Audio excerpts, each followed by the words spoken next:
Hi, it's Michelle and here is Michael. We're going to have a chat today about the perils of Paypass when you're at the register. So our little cards have these beautiful, wonderful, convenient things for us now where we can just Paypass and tap and go and we're out of there. But the danger of that is we mightn't know exactly what we're being charged for, and it's also a really easy way to lose track of what we're spending our money on. So I'm just going to flick over to Michael now and I'm going to buy... Hello. Okay, so I'm going to just step back a bit. Okay, there we go. Sorry. Okay, so show us an example of Paypass and how it's going to... So what happens is, as a salespeople in a retail shop, we dictate the price that goes into this EFTPOS machine. So the big problem is with Paypass is if you're not watching the numbers that come into the machine, you could actually pay more than the item that you're being charged for. But the problem with Paypass is you will not find out until 3 days' time. So with so many people doing transactions, in 3 days' time you'll actually forget what you've paid for.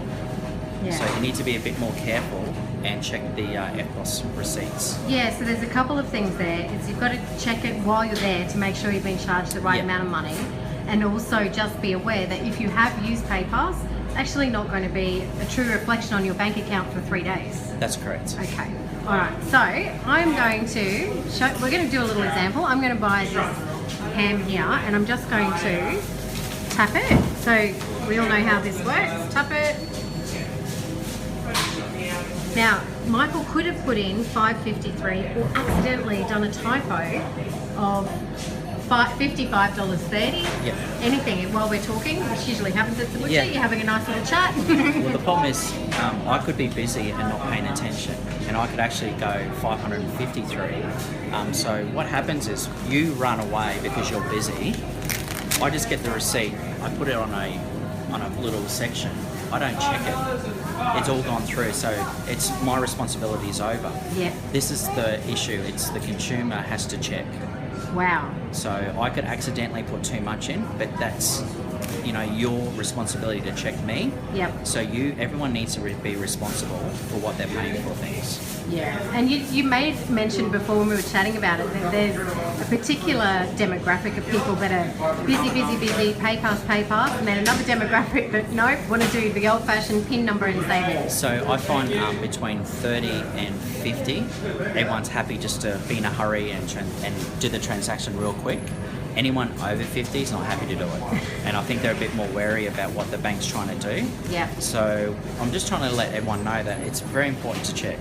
Yeah. Because 70% of my transactions are all EFTPOS now. Yeah. Wow. So everyone's doing more EFTPOS, and everyone's more busy, but no one's checking. Wow, and it's such a long time, 3 days, because once you've discovered that it was $530, say on the third day, you've then got to wait for the banks to do their due diligence and check at your end and check at our end. It's another 7 days before that $500 comes back into your account. Yeah, and I know a lot of people, what they do is when they do the EFTPOS, they circle the number. Oh, that's a good idea. So have a look at the receipt, circle the number.